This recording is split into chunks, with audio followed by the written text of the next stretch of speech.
Welcome into another edition of the Gator Nation Football Podcast Film Review. I'm your host, James DiVirgilio. On this episode, we'll take a look at Florida's offense versus Texas A&M's defense. This was a vintage Billy Napier offensive performance in all the ways that you've come to know.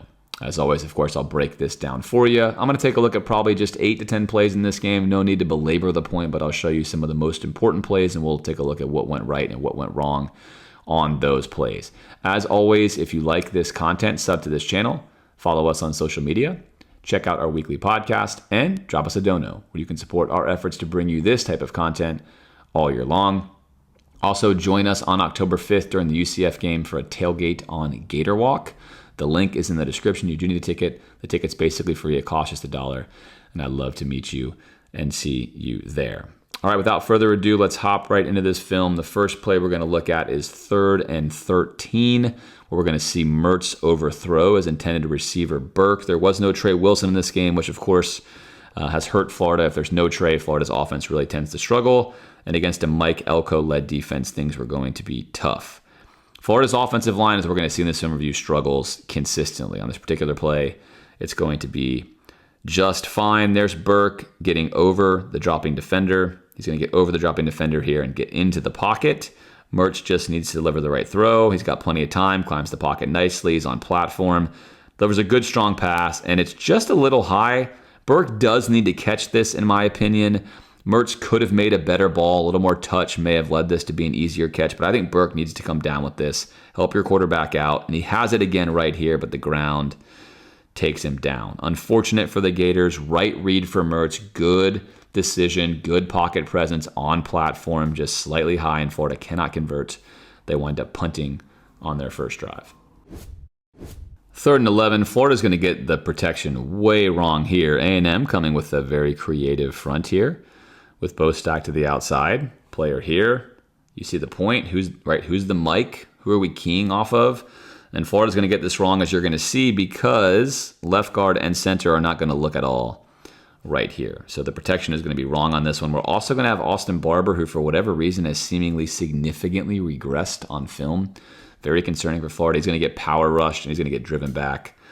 And multiple wins are going to occur here on 3rd and 11. It's not going to give Lagway any real chance. There's your snap. Here is the protection mistake. Take a look. Not going to see this. That's a problem. By the time we see him, he's basically already squeezing through there, and no one's looking at him, including even Montrell, right? So we've messed up the protection there. That could be on Lagway, who could have called the wrong protection there. I can't know for sure. I just know that's going to lead to an instant pressure, and they're only bringing a 4-man rush. That's not good. Barber, as you can see, is getting just abused back here. He's getting driven all the way back, and then beaten. Now, that's not a good look. Let's look at what Florida employed on the left side of their line there to stop this from happening. You basically are going to have Montrell picking up the freest blitzer. He looks in here and then chooses to go here. So we actually have 3 players committed to him. He destroys Barber, throws him into Montrell, who gets hit, then ping-ponged off of the free blitzer in the A-gap, and then Lagway tries to make a Houdini escape here where he basically almost has it right there. Right there. He can't keep his feet. And Florida's going to punt. So Lagway's first possession, where Graham Mertz and Lagway would alternate, as Billy Napier said afterwards, they were going to do regardless of the outcome. Sounds very crazy to me, but they did it. So every possession, simple alternation, didn't work here. Lagway gets sacked on 3rd and 11. Florida down 10-0, 2 drives into the game. 1st and 10, DK had a nice game for Florida. In this one, he was really Florida's productive receiver on the day. Badger's going to get kind of a miraculous play that occurs for a lot of Florida's yardage. But DK was the most consistently productive, and that was in large part because of play action. There's your play action right there by Mertz. We're going to hold the defenders underneath long enough for DK to then come here into a very simple throw window for Mertz. There's DK, he's wide open right. Nice work by DK to get vertical. Knows he has dropping linebackers. He's to get vertical, get into this space, give your quarterback the nicest, biggest space to throw to. Good work by the O-line on this play. Give him enough time, throw into a nice, easy bucket. Again, Mertz, not a great ball, right? You don't want your receiver to catch it here with the end of clean pocket. You want it out here. Let him turn the corner full speed. But we did convert this. He is wide open. Now we're turning the corner, getting a lot of yards after catch. Big explosive play there for the Gators. Let's take a look here from the end zone camera. There's your play fake. You can see the linebackers getting sucked in, right? Linebackers all get sucked in. Watch the action here. Play fake to Montrell. Linebackers sucked in. Now, if you're a quarterback, nothing is easier than this. Safety is helping out here on Mizell. They know Mizell's got wheels. They're helping out here. And now if you're Mertz, you've ID'd your high read right here, and now you're going to go to your low read, your 1-2. Very, very simple read combo here for Mertz. Set up, establish, take that throw. Doesn't get any easier than that. You'd like a better ball, but that works. And then DK has a nice chunk play there. 3rd and 12, Florida's going to run a play that really has no shot. As soon as Mertz throws it, the pass is not going to be effective. Barber's going to get pushed back into the window, which this is a screen. Again, how Florida wants this to work, this is where a lot of the stuff that Florida does on offense is just tricky to know.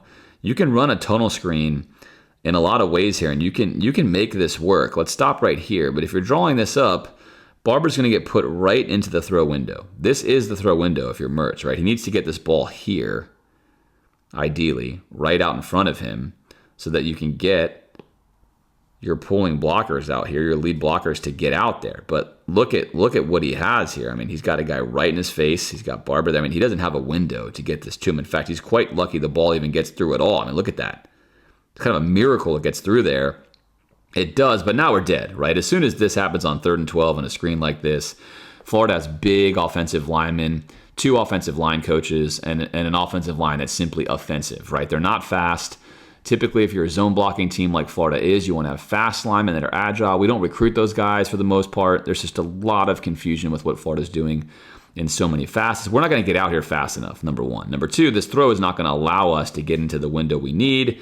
And by the time we get this established, you can see there's DK. Now we're in trouble. This guy's never supposed to be able to make this play. He's not supposed to be able to do this. We're supposed to be here running up through this window or this window, depending on what happens, right? But that throw is not going to allow that. This play's over before it starts. And 3rd and 12 becomes 4th and 11. And in a spot where Florida's in the 38-yard line, and they'll punt this down onto the 1. Now, it should be noted that Florida special teams are much improved this season. So credit to where credit is due, bringing in Jeff Houston from the Patriots. He has turned around Florida's special teams. As for the rest of Florida's units, not so much. 2nd and 8 on this day. At this point in time, Florida's got about 36 yards of offense. I think it's actually a little more. Florida had a kind of fake drive that got them 30 yards before halftime. But under 75 yards of offense, it's 20-0 to a team that's equally talented. You started a redshirt freshman for the first time on the road that hasn't won a game on the road in 10 games in the SEC. So that's what you're facing, and you're getting clapped. Well, for Florida to get a big play, you need some magic. That's going to be a slant route here to Badger. Open up, right? Quick zero drop.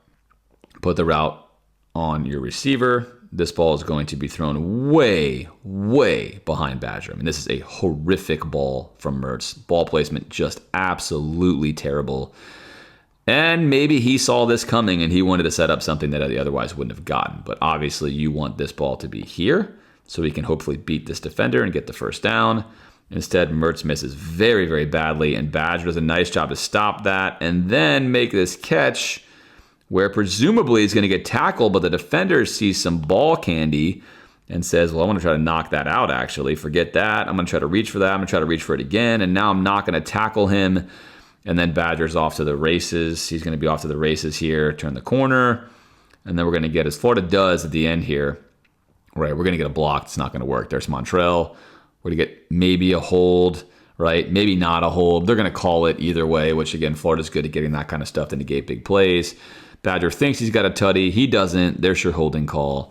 But all in all, should have been a first down, easy on 2nd and 8. The throw way behind him and the bobble leads inevitably to Florida's biggest offensive play of the day and possibly a touchdown. It does come back, but, on Florida's offense, that's just what it takes to get a big play. Is a bad throw, followed by a bobble, followed by a holding call, followed by now we're trying to score. But not pretty, but a big play nonetheless. After some quality running by Webb, who had a really nice game, I think played really hard. In fact, several of Florida's players played hard the whole game. Jaden Ball, Webb, Jason Marshall did on defense actually, really running hard, setting up Florida here for 2nd and goal. And now we're going to run one of Billy's favorite red zone plays. You're going to see it twice in this game, just a simple crosser right here. Spirito in the game. He got a ton of snaps in this game. He's a walk-on, a guy who obviously is not thought of to be getting lots of snaps. As to why that happened, I don't know. Florida has a lot of talented young receivers they could have thrown in there. They chose to throw him instead. I don't know why that is. You can speculate for a million different reasons.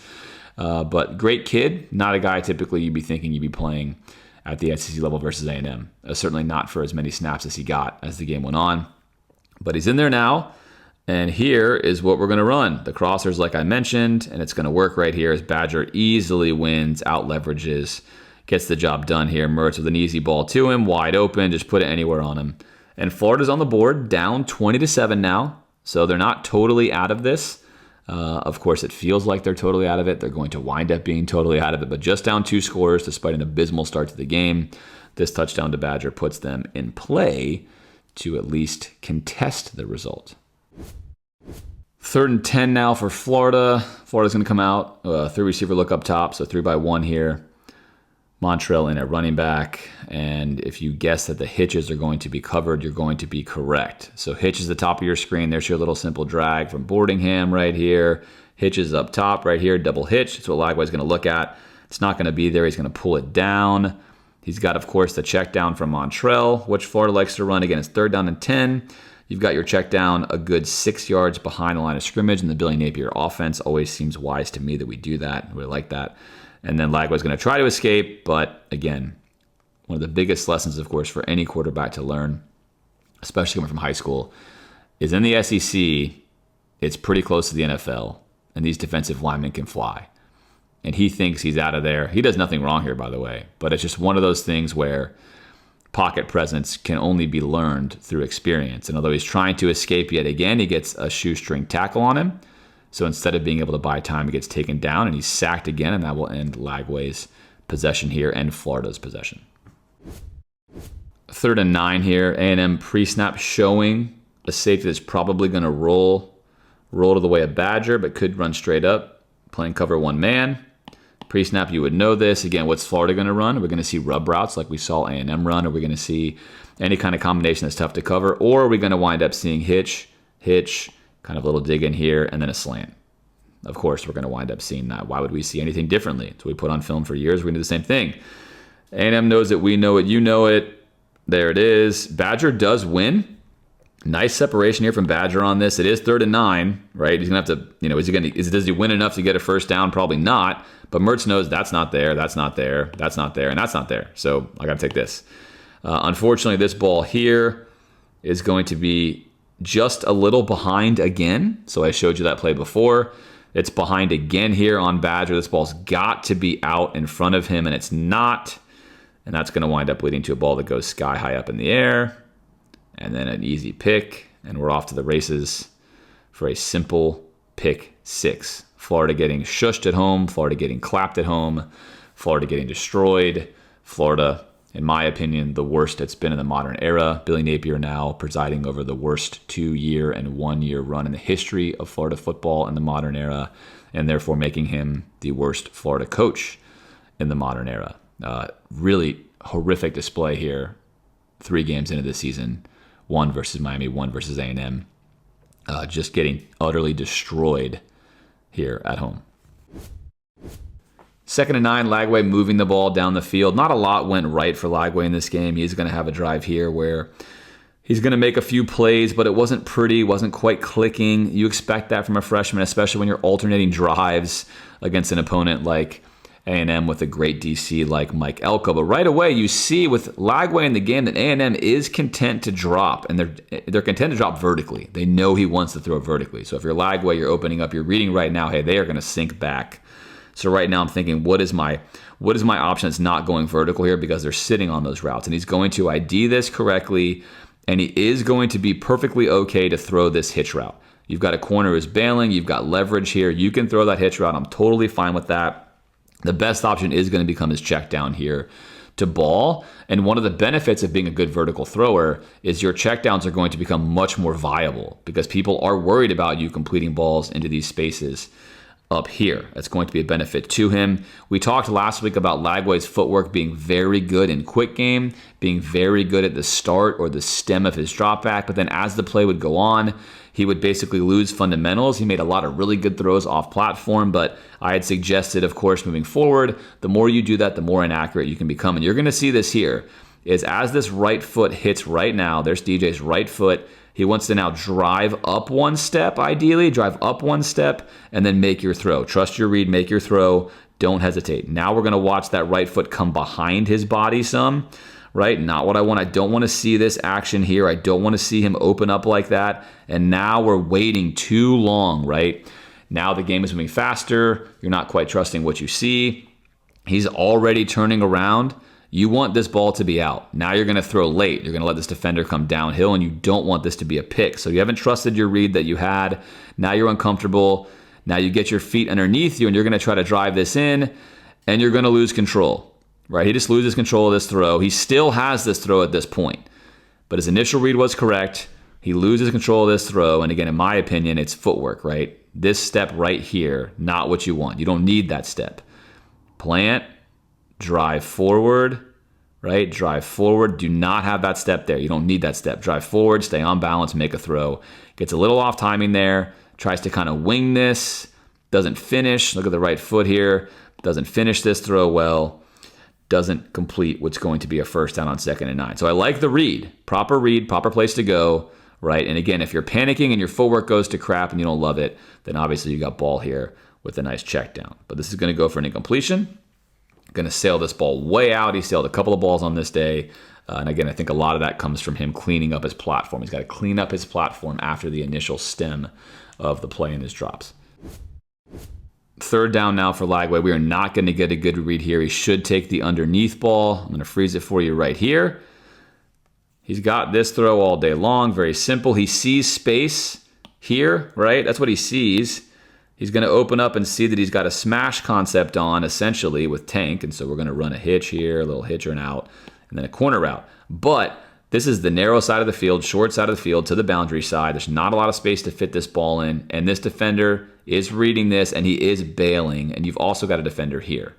This is your read. This is what you want, right? You got to come off that throw. I think pre-snap here, he's predetermining he wants it. Because again, if he's opening up right here, he should read that this safety is in position. He's not on the hash mark. He's in position to make this throw very, very hard. And his next move should be to read here. He should go to that level. He does not. He sticks with the throw. He sees some space and thinks, I can fit this in here. And again, you really can't, right? This throw, look at the window he'd have to put this into. This is not what you want. Take your underneath throw and move on. So good film for him to see. That was a little premeditated. Read it out, right? Read it out fully. Trust your eyes. You get 3-on-2 here. Come down to your next read. I love this play for DJ. Although it seems really simple, I just showed you 2 plays in a row where he should have hidden the underneath defender after he didn't have what he initially wanted deeper. And let's watch this play build out here. Let's pause it right there. Again, you can see A&M really respecting Lagway's ability to throw past the sticks, right? They know he wants to throw the ball vertically. Florida, thank God, is not running hitches here. It's one reason why you don't want to always run hitches, right? Is you're going to clear out space. We've cleared out space now for this, right? We've cleared out space for this. Nice move here. Block and release is our check down, a much better version of a check down here. We've got our tight end wide open rather.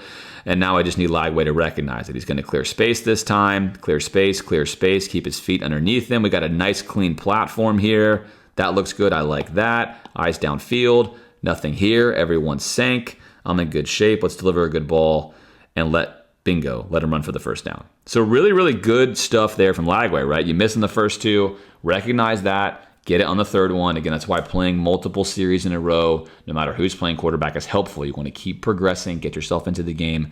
I like that play there from Lagway, though. That's nice. All right, 1st and 5. If it worked earlier, why not try it again here? See if Florida can't hit the same crossing route that we hit before. We're going to get a slow release. Here comes Badger. Here's Badger, right? Here we are here. We're going to go for the same crosser. It's just slow and wonky. And ironically enough, he actually had Badger again. Again, Badger's putting a lot of good stuff on film for Florida. We've said this before. You can see why both quarterbacks look to him. He releases well.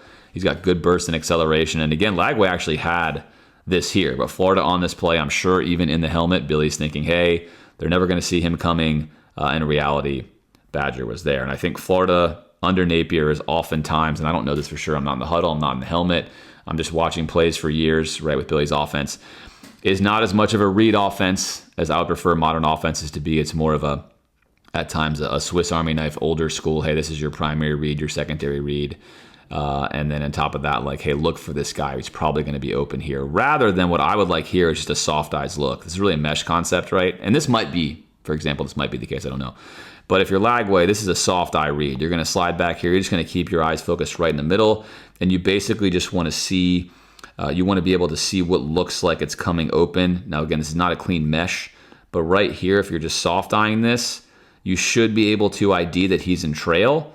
You should be able to see that you've got a defender here. And then you should be able to also see this. In one window, you should see the movement going this way, trail movement here, and a player here. If you let that go for one more beat as he's putting his foot down, right now he should know, hey, that doesn't look great. Snap your head here, right? I prefer that. And again, that could be the case. I don't know. It looks like on this play, he's just locked in the whole way. He's going to try to feed this ball in there no matter what and let the chips fall where they may. Doesn't work out. 33-7, 3rd and 5. Trying to get in the end zone here if you're the Gators. Anything for something positive, especially for Lagway. It looks like, man in motion here, that A&M's in man.